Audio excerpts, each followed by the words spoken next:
കേരളം ഭരിക്കുന്ന LDFന്റെ പ്രത്യേകിച്ച് CPMന്റെ സമ്പൂർണ്ണ പതനത്തോടെ നിയമസഭയുടെ ബജറ്റ് സമ്മേളനം അവസാനിച്ചിരിക്കുന്നു. ശരിക്കും പറഞ്ഞാൽ ഇതുവരെ തോന്നിയാസം നിറഞ്ഞ മറുപടി കൊണ്ട് തന്റെ ഭാഗം ന്യായീകരിച്ചിരുന്ന ഉന്നത വിദ്യാഭ്യാസ മന്ത്രി R ബിന്ദുവിന് രാഹുൽ മാങ്കൂട്ടം എന്ന കോൺഗ്രസ് അംഗം വന്നതിന് ശേഷം അനങ്ങാൻ പറ്റിയിട്ടില്ല എന്നുള്ളതാണ് ഈ ഒരു മാസത്തിലേറെയായി നീണ്ടുനിന്ന സമ്മേളനത്തിന്റെ പ്രത്യേകത എന്ന് പറയുന്നത്. രാഹുൽ മാങ്കൂട്ടമായിരുന്നു ഈ സഭയിലെ താരവും അദ്ദേഹം തന്നെയാണ് CPMന്റെ കള്ളത്തരങ്ങൾ ഓരോന്നും പൊളിച്ചെടുക്കിയതും. വാക്കുകൾ കൊണ്ട് കാണിക്കുന്ന മായാജാലങ്ങൾക്കപ്പുറത്ത് ഒരു സത്യമുണ്ടെന്നും ആ സത്യം ജനങ്ങൾ അറിഞ്ഞാൽ ഈ കേരളത്തിന്റെ മന്ത്രിമാരെ ഓടിച്ചിട്ടടിക്കും എന്ന യാഥാർത്ഥ്യം കേരളത്തിന് കാണിച്ചു കൊടുത്ത MLA ആണ് രാഹുൽ മാങ്കൂട്ടം. കേരളത്തിലെ സർവകലാശാലകളിലും കോളേജുകളിലും ഇന്ന് നിലനിൽക്കുന്ന കൊള്ളരുതായ്മകൾ, നിയമങ്ങളെ കാറ്റിൽ പറത്തിക്കൊണ്ടുള്ള മന്ത്രിയുടെ തോന്നിയാസങ്ങൾ, ഇവയെല്ലാം തന്നെ വലിച്ചു പുറത്തിട്ട് കുടഞ്ഞപ്പോൾ സഭ ഒരു നിമിഷം സ്തംഭിച്ചു പോയത് നമ്മൾ കണ്ടു. 140 അംഗങ്ങളിൽ ഏറ്റവും പ്രായം കുറഞ്ഞവന്റെ ശബ്ദം മന്ത്രിയുടെ അനീതിക്കെതിരെ ഉയർന്നു കേട്ടപ്പോൾ സത്യത്തിൽ ഇടതുപക്ഷം തലതാഴ്ത്തി നിന്നു. ഇനി എവിടെ പോയി മത്സരിച്ചാലും ജയിക്കാൻ ബുദ്ധിമുട്ടുണ്ടാക്കുന്ന തരത്തിൽ ആ മന്ത്രിയുടെ യഥാർത്ഥ മുഖം രാഹുൽ മാങ്കൂട്ടം തുറന്നു കാണിച്ചൊരു സമ്മേളനമായിരുന്നു കഴിഞ്ഞുപോയത്. 4 വർഷം നടമാടിയ വികലമായ ഉന്നത വിദ്യാഭ്യാസ നയത്തെയും അതിൻ്റെ മന്ത്രിയെയും യഥാർത്ഥത്തിൽ തൂക്കിയെടുത്ത് കൊണ്ടുപോകുമ്പോൾ നിയമസഭാ മന്ദിരത്തിന്റെ വാതിലടക്കുന്നൊരവസ്ഥയാണ് ഇന്നലെ കേരളം കണ്ടത്. മന്ത്രിയെ കസക്കിയെറിയുന്നതും മന്ത്രിയെ ചുടിപ്പിച്ചതുമായ രാഹുൽ മാങ്കൂട്ടത്തിന്റെ ആ പ്രസംഗം നമുക്കൊന്നുകൂടി കേട്ടു നോക്കാം. രാഹുൽ മാങ്കൂട്ടത്തിൽ പ്ലീസ് സമയക്രമം പാലിക്കണം. രാഹുൽ പ്ലീസ് എല്ലാം കൂടി മറുപടി പറഞ്ഞാൽ മതി. Yes. University autonomy is fundamental to democracy, as freedom of individual development is its very foundation. When education is exclusively controlled by the state, it becomes a tool for maintaining totalitarian regimes. In such systems, institutions of higher learning governed by the state serve as instruments to promote political agendas. ഇതെന്റെ വാക്കുകളല്ല sir. 1948 കേന്ദ്ര സർക്കാർ UGCകൾ രൂപീകരിക്കുവാൻ ഇന്ത്യയുടെ മുൻ രാഷ്ട്രപതിയായ doctor S രാധാകൃഷ്ണനെ ചുമതലപ്പെടുത്തിയപ്പോൾ അദ്ദേഹം അധ്യക്ഷനായ സമിതിയുടെ ഏറ്റവും പ്രധാനപ്പെട്ട കണ്ടെത്തലായിരുന്നു ഇത്. ഇനി ഡോക്ടർ S രാധാകൃഷ്ണൻ കോൺഗ്രസ് ആയതുകൊണ്ട് ഞങ്ങൾ അംഗീകരിക്കില്ല എന്ന് പറഞ്ഞാൽ നിങ്ങളത് വായിക്കാം. എല്ലാ ഉന്നത വിദ്യാഭ്യാസ സ്ഥാപനങ്ങൾക്കും ഒരു പരിധിവരെയുള്ള സ്വയംഭരണാവകാശം ആവശ്യമാണ്. സ്വയംഭരണത്തിന്റെ അന്തസത്ത സ്വാതന്ത്ര്യമാണ്. സമൂഹത്തോട് ഉത്തരവാദിത്വമുള്ള സ്വയംഭരണം എന്ന ആശയത്തെ ഒരു യാഥാർത്ഥ്യമായി പരിവർത്തിപ്പിക്കുവാൻ ഉതകുന്ന വികേന്ദ്രീകൃതവും ജനാധിപത്യപരവുമായ അക്കാദമിക ഭരണ സംവിധാനമാണ് നമുക്ക് ആവശ്യം. ഇത് 2008 ആണ്ടിൽ ശ്രീ VS അച്യുതാനന്ദൻ കേരളത്തിന്റെ മുഖ്യമന്ത്രിയായിരിക്കുമ്പോൾ അദ്ദേഹം MG സർവകലാശാലയുടെ മുൻ വൈസ് ചാൻസലറായിരുന്ന ശ്രീ UR അനന്തമൂർത്തി അധ്യക്ഷനായി CPMന്റെ സഹയാത്രികനും ചരിത്രകാരനുമായ ഡോക്ടർ KN പണിക്കർ പ്രസിദ്ധീകരിച്ച സംസ്ഥാനത്തിന്റെ ഉന്നത വിദ്യാഭ്യാസ നയരേഖയിലെ വാചകങ്ങളാണ് ഞാനിപ്പോൾ വായിച്ചത്. നിങ്ങൾ ഇതിനെല്ലാം ചവറ്റുകൊട്ടയിൽ എറിയുന്ന ഒരു നിയമമല്ല ഇപ്പോൾ കൊണ്ടുവന്നിരിക്കുന്നത്. എന്താ സാർ ഇവിടെ സംഭവിച്ചിരിക്കുന്നത്? കേന്ദ്ര സർക്കാരിന്റെ BJPയുടെ കാവ്യവൽക്കരണത്തെ എതിർക്കുവാൻ വേണ്ടിയിട്ട് നമ്മളൊരു നിയമം കൊണ്ടുവരാൻ തീരുമാനിക്കുന്നു. BJPയുടെ കാവ്യവൽക്കരണത്തെ എതിർക്കുവാൻ വേണ്ടി നമ്മൾ കൊണ്ടുവരുന്ന നിയമത്തിന്റെ പ്രത്യേകത എന്താ?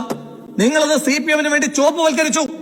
ഈ കേരളത്തിലെ സർവകലാശാലകളെ കാവ്യവൽക്കരിക്കുകയും ചുവപ്പുവൽക്കരിക്കുകയും ചെയ്യുന്ന നിങ്ങളുടെ മത്സരം മാറ്റി നിർത്തിയിട്ട് ഇതിനൊന്ന് അക്കാദമികവൽക്കരിക്കുവാൻ എന്തെങ്കിലും താല്പര്യം കേന്ദ്ര സർക്കാരിനോ സംസ്ഥാന സർക്കാരിനോ ഉണ്ടോ? അതിന് നേതൃത്വം കൊടുക്കുന്ന പാർട്ടികൾക്കുണ്ടോ? ഇവിടെ നേരത്തെ ഉണ്ടായിരുന്ന എന്തായിരുന്നു? ഗവർണർ രാജായിരുന്നു. ഗവർണർ രാജ് മാറ്റിയിട്ട് ഇപ്പൊ എന്താക്കി? മന്ത്രിരാജാക്കി. ഇത്രമാത്രം വ്യത്യാസമല്ലേ ഉള്ളൂ. സർവകലാശാലയെ അടക്കി ഭരിക്കാനുള്ള മന്ത്രിയുടെ ആർത്തി ഈ നിയമത്തിന്റെ ഓരോ ഭാഗവും എടുത്ത് വായിക്കുമ്പോൾ നമുക്ക് കൃത്യമായി വ്യക്തമാകും. പ്രോ ചാൻസലറായ മന്ത്രിക്ക് യൂണിവേഴ്സിറ്റിയുടെ അക്കാദമിക് വിഷയങ്ങളിൽ ഇടപെടാനുള്ള അധികാരം നൽകിയിരിക്കുകയാണ് സർ. ഇന്നിപ്പോ ഒരു മാറ്റം വരുത്തിയിരിക്കുന്നു. ഞങ്ങൾ ആവശ്യപ്പെട്ട മാറ്റമാണ്. അതായത് മുൻപ് ഇതിനകത്ത് നിഷ്കർഷിച്ചിരുന്നത് ഈ സർവകലാശാലയിൽ പ്രോ ചാൻസലറായ മന്ത്രിക്ക് മാത്രമല്ല അധികാരം. മന്ത്രി ഒരു ചിറ്റെഴുതി ഏതെങ്കിലും ലോക്കൽ കമ്മിറ്റി അംഗത്തെയോ CIT-കാരനെ പറഞ്ഞു വിട്ടാ അവനും പോയി യൂണിവേഴ്സിറ്റിയുടെ എല്ലാ അക്കാദമികമായ കാര്യങ്ങളും വിലയിരുത്തി പരിശോധിച്ച് അഭിപ്രായം പറയാം. ആരാണ് സാർ ഇവരൊക്കെ? മന്ത്രി ചുമതലപ്പെടുത്തുന്ന ആൾക്ക് എങ്ങനെയാണ് അങ്ങനെ അധികാരം ഉണ്ടാവുക? ഇവിടെ വൈസ് ചാൻസലറിൽ നിന്നും കഴിഞ്ഞ ദിവസം മന്ത്രി ഈ വിഷയത്തെ പറ്റി സ്റ്റഡിയിടല്ല എന്ന് ഞാൻ പറയാനായിട്ടുള്ള ഒരു കാര്യം പറയാം. കഴിഞ്ഞ ദിവസം ഈ സഭയിലെ ഏറ്റവും മുതിർന്ന അംഗങ്ങളിൽ ഒരാളായ മുൻ മന്ത്രിയായ ശ്രീ AP അനിൽകുമാർ അദ്ദേഹം പറഞ്ഞു, മന്ത്രിയോട് പറഞ്ഞു, വളരെ ബഹുമാനത്തോടെയാണ് അദ്ദേഹം പറഞ്ഞത്. അതായത് വൈസ് ചാൻസലർക്കുണ്ടായിരുന്ന തെരഞ്ഞെടുപ്പുമായി ബന്ധപ്പെട്ട ചുമതലകൾ രജിസ്ട്രാർക്കാക്കി മാറ്റുന്ന നിയമവ്യവസ്ഥിതികൾ ഈ പുതിയ നിയമത്തിനകത്തില്ലേ എന്ന് ചോദിച്ചപ്പോ ബഹുമാനപ്പെട്ട കേരളത്തിന്റെ ഉന്നത വിദ്യാഭ്യാസ വകുപ്പ് മന്ത്രി എല്ലാ ദിവസത്തെയും എന്ന പോലെ സ്വതസിദ്ധമായ പുച്ഛവും പരിഹാസവും വാരി വിതറി അതിനെ അങ്ങ് ഇല്ലായ്മ ചെയ്തു. ഞാൻ ഈ ബില്ലൊന്ന് പരിശോധിച്ചു. ഈ ബില്ലിനകത്ത് കൃത്യമായി വ്യവസ്ഥ ചെയ്തിരിക്കുകയാണ് സാർ. രജിസ്ട്രാർ സർവകലാശാലയുടെ എല്ലാ അധികാര സ്ഥാനങ്ങളിലേക്കുമുള്ള തെരഞ്ഞെടുപ്പുകളുടെ മുഖ്യ തെരഞ്ഞെടുപ്പ് ഓഫീസർ ആയിരിക്കുന്നതും അദ്ദേഹം വിജ്ഞാപനം പുറപ്പെടുവിക്കുന്നതും തെരഞ്ഞെടുപ്പ് നടത്തുന്നതുമായിരിക്കും. അപ്പോ VC-യുടെ അധികാരം രജിസ്ട്രാർക്ക് നൽകുകയല്ല എങ്കിൽ പിന്നെ എന്തിനാണ് മിനിസ്റ്റർ ഇങ്ങനെ ഒരു ക്ലോസ് ഉൾപ്പെടുത്തിയിരിക്കുന്നത്? ഇനി പഴയ വ്യവസ്ഥ പറയാം, സ്റ്റാറ്റ്യൂട്ട് പറയാം, അതനുസരിച്ചാണല്ലോ തെരഞ്ഞെടുപ്പുകൾ നടത്തിയിരുന്നത്. Decisions of the vice chancellor unless otherwise specifically provided, the decision of the vice chancellor on any question relating to the election shall be final. അതായിരുന്നു വ്യവസ്ഥ. മാത്രമല്ല റിട്ടേണിംഗ് ഓഫീസർ ആരായിരുന്നു മിനിസ്റ്ററെ? നേരത്തെ returning officer the registrar or any other person authorized by the vice chancellor shall be returning officer for elections held by the university. അതായത് registrar തന്നെ returning officer ആകണമെന്ന് പോലും നിർബന്ധമില്ലായിരുന്നു. Vice chancellor ചുമതലപ്പെടുത്തുന്ന രജിസ്ട്രാറോ മറ്റാർക്ക് വേണമെങ്കിലും returning officer ആകാമായിരുന്നു. അവിടെ നിന്ന് ഇപ്പൊ തെരഞ്ഞെടുപ്പിന്റെ പൂർണ്ണാധികാരി എന്ന് പറയുന്ന രജിസ്ട്രാറാ. അപ്പൊ ഇതിന്റെ ബാലപാഠം പോലും വായിക്കാതെയാണോ ഈ സഭയിലെ ഒരു മുതിർന്ന അംഗത്തെ എല്ലാ ദിവസവും എന്ന പോലെ മന്ത്രി പുച്ഛം പരിഹാസവും വാരിവിതറി എന്ന് പറയണം? ഇതിന്റെ അടിസ്ഥാനം എന്താണ് സാർ? ഇതിന്റെ അടിസ്ഥാനം എന്താണ്? നമ്മൾ വിചാരിക്കും ഈ നിയമം കൊണ്ടുവന്നതിന്റെ അടിസ്ഥാനം എന്താണ്? അടിസ്ഥാനം എന്ത്?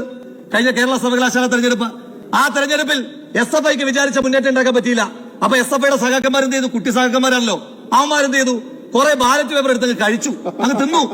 അപ്പൊ കഴിച്ചു കഴിഞ്ഞപ്പോഴും ജയിക്കുന്നില്ല. അങ്ങനെ വന്നു കഴിഞ്ഞപ്പോ ബഹളമായി. അപ്പൊ ബഹളമായി കഴിഞ്ഞപ്പോ ബാലറ്റ് പേപ്പറിന്റെ ബാലൻസ് ശരിയാകുന്നില്ല. അപ്പൊ എന്ത് ചെയ്തു? രജിസ്ട്രാർ പറഞ്ഞു ആ SFIയെ ജയിപ്പിച്ചതായിട്ട് പ്രഖ്യാപിക്കണമെന്ന് പറഞ്ഞു. VC പറഞ്ഞു സമ്മതിക്കില്ല എന്ന് പറഞ്ഞു. SFIക്കാരൻ ബാലറ്റ് പേപ്പർ തിന്നിട്ട് പോലും SFIക്കാരൻ ജയിച്ചു എന്ന് എഴുതി കൊടുക്കാത്തതിന്റെ കലിപ്പ് കലിപ്പടങ്ങണം. ഈ രജിസ്ട്രാർ കലിപ്പ് പൊടിക്കുന്നടങ്ങണം എന്ന് പറയാൻ ആഗ്രഹിക്കുകയാണ്. ഇനിയും വൈസ് ചാൻസലറുടെ ശുപാർശയില് നേരത്തെ പ്രോ വൈസ് ചാൻസലർ എന്ന് പറയുന്ന പൊളിറ്റിക്കൽ പോസ്റ്റായി മാറി. ആ പ്രോ വൈസ് ചാൻസലറെ ഇനി നിയമിക്കാൻ പോകുന്നത് സിൻഡിക്കേറ്റ് ആണ്. അപ്പൊ പൊളിറ്റിക്കൽ ഡിസിഷൻ ആണ്. ഈ പ്രോ വൈസ് ചാൻസലറുടെ യോഗ്യത നേരത്തെ പ്രൊഫസർഷിപ്പ് ആയിരുന്നു, അതങ്ങ് മാറ്റി. ഇപ്പൊ എന്താ? അസിസ്റ്റന്റ് പ്രൊഫസറാണ്. അതായത് പ്രൊഫസർമാര് പങ്കെടുക്കുന്ന യോഗത്തെ പ്രിസൈഡ് ചെയ്യുന്നത് അസിസ്റ്റന്റ് പ്രൊഫസർ മാത്രമായ PVC ആകുന്നത് എവിടുത്തെ ന്യായമാണ് സാർ? എന്തൊരു ന്യായമാണ് സാർ? എന്തൊരു നീതികേടാണ് സാർ? ഇനിയിപ്പോ രാഹുൽ പ്ലീസ്, ഞാൻ സമയത്തില്ല സാർ.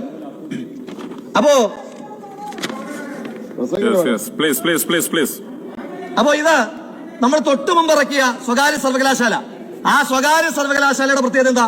ആ സ്വകാര്യ സർവകലാശാലയിലെ അധികാരങ്ങളെല്ലാം VC ഏൽപ്പിച്ചു. ഇവിടെ എന്താ? VCയുടെ അധികാരങ്ങളെല്ലാം വെട്ടിച്ചുരുക്കുന്നു. അപ്പൊ വൈസ് ചാൻസലർ അധികാരങ്ങളെ വെട്ടിച്ചുരുക്കി ആ അധികാരങ്ങൾ മുഴുവൻ മന്ത്രിക്ക് അടക്കി വാഴുവാൻ വേണ്ടിയിട്ടാണ് ഈ നിയമങ്ങളിലെ ഭേദഗതികളെല്ലാം വരുത്തിയിരിക്കുന്നത്. എന്തെങ്കിലും ചോദിച്ചു കഴിയുമ്പോൾ മന്ത്രി എന്താ പറയുന്നത്? മന്ത്രി പറയുന്നത് കൽപ്പാന്ത കാലത്തോളം മന്ത്രി R. ബിന്ദു അല്ല കേരളത്തിന്റെ ഉന്നത വിദ്യാഭ്യാസ വകുപ്പ് മന്ത്രി. അത് ഞങ്ങൾക്കറിയാം മിനിസ്റ്ററെ. അത് മിനിസ്റ്റർക്ക് ബോധ്യമുള്ളതിനേക്കാൾ ഞങ്ങൾക്ക് ബോധ്യമുണ്ട്. നിങ്ങളുടെ ഉന്നത വിദ്യാഭ്യാസ വകുപ്പ് മന്ത്രി സ്ഥാനം 8 മാസം കൂടെ ഉള്ളൂ. അത് കഴിയുമ്പോൾ UDFന്റെ മന്ത്രിസഭയിൽ വിദ്യാഭ്യാസ വകുപ്പ്. അപ്പോ പക്ഷെ ഇതിനകത്തെ വ്യവസ്ഥകൾ കൽപ്പാന്ത കാലത്തോളം മന്ത്രി R. ബിന്ദുവിന് ഗുണാനുഭവിക്കാൻ പറ്റുന്ന ഒരുപാട് വ്യവസ്ഥകൾ ഉണ്ടായിട്ടുണ്ട്. അതിനകത്തേക്ക് ഞാൻ കടന്നു പോകുന്നില്ല സാർ. ആകെ ആ യൂണിവേഴ്സിറ്റിയുടെ ഫ്രണ്ടിൽ കേരള യൂണിവേഴ്സിറ്റിയുടെ ഗേറ്റ് കടന്ന് പുറത്തേക്ക് ഇറങ്ങി വരുമ്പോ അവിടെ ആശാന്റെ ഒരു പ്രതിമയുണ്ട്. ആ ആശാന്റെ പ്രതിമ മാറ്റി എന്റെ പ്രതിമ വേണമെന്ന് മന്ത്രി പറയുന്ന ഒഴിച്ച എല്ലാ ചിഹ്നങ്ങളും മന്ത്രിയിലേക്ക് നിക്ഷിപ്തപ്പെടുത്തുവാൻ വേണ്ടിയിട്ടുള്ള കൂടുതൽ ശ്രമങ്ങളാണിത്. അതിനെ നമുക്ക് അംഗീകരിക്കാൻ കഴിയില്ല.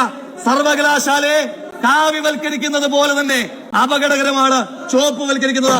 സർവകലാശാലകൾ അറിവിന്റെ വിളനിലമാകണം. അതല്ലാതെ ഇവരെ ഏൽപ്പിച്ചിരുന്നാണ് സർ കാര്യം. മന്ത്രിക്ക് അധികാരമുള്ള കഴിഞ്ഞ ദിവസം കൂടി ചോദിക്കുകയാണ്, ഈ സർവകലാശാല നിയമ ഭേദഗതിയൊക്കെ കൊണ്ടുവരുമ്പോ മന്ത്രി അക്കാദമിക്കായിട്ട് എന്തെങ്കിലും മറുപടി പറ. പുച്ഛവും പരിഹാസമൊക്കെ ഒന്ന് മാറ്റി വെച്ചിട്ട് അക്കാദമിക്കായിട്ട് വെല്ലുവിളിക്കുകയാണ്. കേരളത്തിലെ എത്ര സർവകലാശാലകളിൽ വൈസ് ചാൻസലർമാരുണ്ട്? അക്കാദമിക്കായിട്ട് മറുപടി പറയട്ടെ. ഇനി കേരളത്തിലെ എത്ര ഗവൺമെന്റ് കോളേജുകളിൽ പ്രിൻസിപ്പൽമാരുണ്ട്? മന്ത്രി അക്കാദമിക്കായിട്ട് മറുപടി പറയട്ടെ. ചോദ്യം ചോദിക്കുമ്പോ ഈ വൈകുന്നേരം റീൽസ് ഇടാൻ വേണ്ടിയിട്ട് എന്തെങ്കിലും പുച്ഛം വാരി വിതർന്നല്ലാതെ അക്കാദമികായ ചോദ്യങ്ങൾക്ക് അക്കാദമിക്കായിട്ട് മറുപടി പറയാൻ ഒരു അധ്യാപിക കൂടിയായിരുന്ന കേരളത്തിന്റെ ഉന്നത വിദ്യാഭ്യാസ വകുപ്പ് മന്ത്രി തയ്യാറാകണമെന്ന് വളരെ സ്നേഹത്തോടുകൂടി അഭ്യർത്ഥിച്ചുകൊണ്ട് ഞാൻ ഇതിനെ എതിർക്കാണ് സാർ. കേരളത്തിലെ ക്യാമ്പസുകളെ, കേരളത്തിലെ സർവകലാശാലകളെ SFIയുടെ യൂണിറ്റ് കമ്മിറ്റി ആഫീസുകളാക്കാനും CITക്കാർക്ക് ഈ നീക്കത്തെ നമ്മൾ എന്ത് വില കൊടുത്ത് തടയണം. ബഹുമാനപ്പെട്ട R. ബിന്ദുവിനോട് അഭ്യർത്ഥിക്കാനായിട്ടുള്ളത് നിരവധി Yes. നിരവധി മഹാരഥന്മാർ ഇരുന്നൊരു കസേരയിലാണ് അങ്ങിരിക്കുന്നത്. ആ അവരോടുള്ള ബഹുമാനത്തിന്റെ പേരിലെങ്കിലും അങ്ങ് ഈ നിയമ ഭേദഗതിയിൽ നിന്ന് പിന്നോട്ട് പോകണമെന്ന് താഴ്മയായിട്ട് അഭ്യർത്ഥിക്കുകയാണ്. യെസ്